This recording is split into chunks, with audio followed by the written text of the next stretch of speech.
ආයිබෝවන් ඔයාලා හැමෝම අපේ YouTube channel එකට ආදරෙන් පිළිගන්නවා. ඔන්න අද අපි වෙනස් ක්‍රමයකට පහසුවෙන්ම රසට පොල් රොටි හදන්නයි යන්නේ. එහෙනම් අපි බලමු ඒ විදිහට පොල් රොටි හදාගන්නේ කොහොමද කියලා.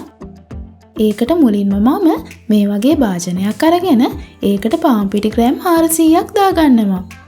පාන් පිටි ටික දාගෙන ඉවර වෙලා ඒකට ගාගත්ත පොල් කෝප්පෙකුත් මම එකතු කරගන්නවා. ඊට පස්සේ අපි මේකට ලුණු කුඩු දෙය හැන්දකුත් එකතු කරගන්න ඕනේ. ඒකත් දාගෙන ඉවර වෙලා මම මේකට හීනියට ලියාගත්ත රතු ලුණු ගෙඩි 7-8කුයි හීනියට ලියාගත්ත අමු මිරිස් කරල් 3කුයි කරපිංචා කොළ ටිකකුයි එකතු කරගන්නවා. ඊළඟට අපි මේකට බිත්තරයක් කඩලා මේ විදිහට එකතු කරගමු.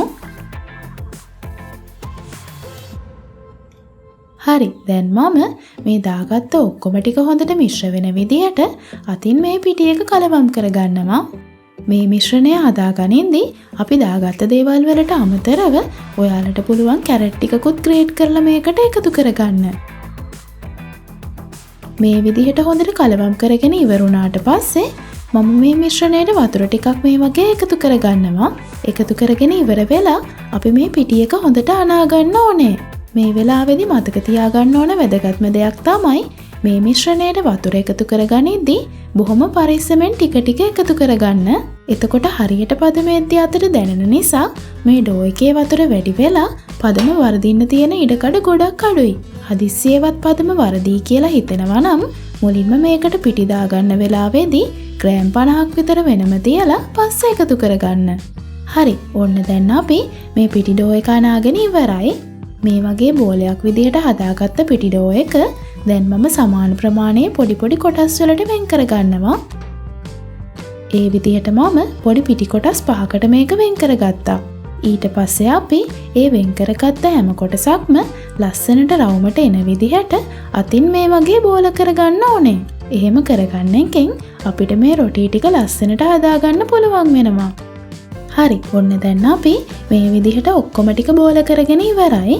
ඊළඟට මම මේ වගේ පැතලි පිගානක් අරගෙන ඒකට පිටි ටිකක් ඉහලා පිගානේ හැමතැන මේ ටික හොඳින් ගා ගන්නවා. ගාගෙන ඉවර වෙලා ඒක උඩින් අපි හදාගත්ත පිටි බෝලයක් තියලා ඒක ලස්සනට රවුමට එන විදිහට අතින් මේ වගේ තුනී කරගන්න ඕනේ. ඔන්න දැන් අපි ඒ රොටිය තුනී කරගෙන ඉවරයි. මේක පුච්ච ගන්න අතරේදී ඉතුරු රොටි ටිකත් මේ විදිහට තුනී කරගමු. ඊට පස්සේ මම මේ විදිහට රොටි තැටිය ලිපේ තියලා ඒකට පොල් තෙල් ටිකක් දාගන්නවා. දාගෙන ඉවර වෙලා ඒ ටික තැටිය වටේම හොඳට ගා ගන්න ඕනේ. ඊළඟට අපි තුනී කරගත්ත රොටිය මේ විදිහට තැටියෙන් තියාගමු. මේ වෙලාවේදී ඔයාලා ලිපේ ගින්දර හොඳටම අඩු කරලා තියාගෙන මේ රොටි ටික පුච්ච ගන්න ඕනේ. එහෙම නැති වුණොත් එහෙම මේ රොටි එකේ දෙපැත්ත ඕනමට වඩා කර වෙනවා. විනාඩියක් විතර මේ පැත්තට පිච්චෙන්න දීලා මම මේක අනිත් පැත්ත හරව ගන්නවා. මේ විදිහට අපි විනාඩියෙන් විනාඩියට රොටිය දෙපැත්ත මාරු කර කර පුච්ච ගන්න ඕනේ. එහෙම කරගන්න එකෙන් මැද අමු ගතියට හිටින්නෙත් නැතිව වටේ ඕනමට වඩා කර කරගන්නෙත් නැතුව රොටිය ලස්සනට පුච්ච ගන්න අපිට පුළුවන් වෙනවා. හරි, දැන් නම් මේ රොටිය හරි ගානට පිච්චිලා තියෙන්නේ. මම මේක මේ විදිහට තැටියෙන් අයින් කරගන්නවා. ඊට පස්සේ අපි තවත් රොටියක් තැටියෙන් මේ විදිහට තියාගමු. තියාගෙන ඉවර වෙලා ඒකත් පැත්තෙන් පැත්ත මාරු කර කර හොඳට පුච්ච ගන්න ඕනේ. මේ විදිහට ඔයාලට පුළුවන් විනාඩි 15ක් විතර යනකොට ඔක්කොම රොටි ටික හොඳට පුච්ච ගන්න. හරි, ඒකත් මම දැන් තැටියෙන් අයින් කරගන්නවා. මේ තියෙන්නේ ඒ විදිහට අපි හදාගත්ත රසම රස පොල් රොටි. බලන්න යාළුවනේ, දැක්කහමත් කන්න ආස හිතෙන විදිහට කොච්චර ලස්සනට ඒ ටික හදාගෙන තියෙනවද කියලා. ඔයාලත් ආයේ පොල් රොටි හදද්දී වෙනසකටත් එක්ක මේ විදිහට හදලා බලලා රස අපිටත් කියන්න. ඒ වගේම මේ වීඩියෝ එක ගැන ඔයාලගේ අදහස් පහලින් සඳහන් කරන්නත් අමතක කරන්න එපා. ඒව තමයි අපිව දිරිමත් කරන්නේ. එහෙනම් මේ වගේම තවත් රසබර වීඩියෝ එකකින් හමු වෙනකන් ගිහින් එන්නම්.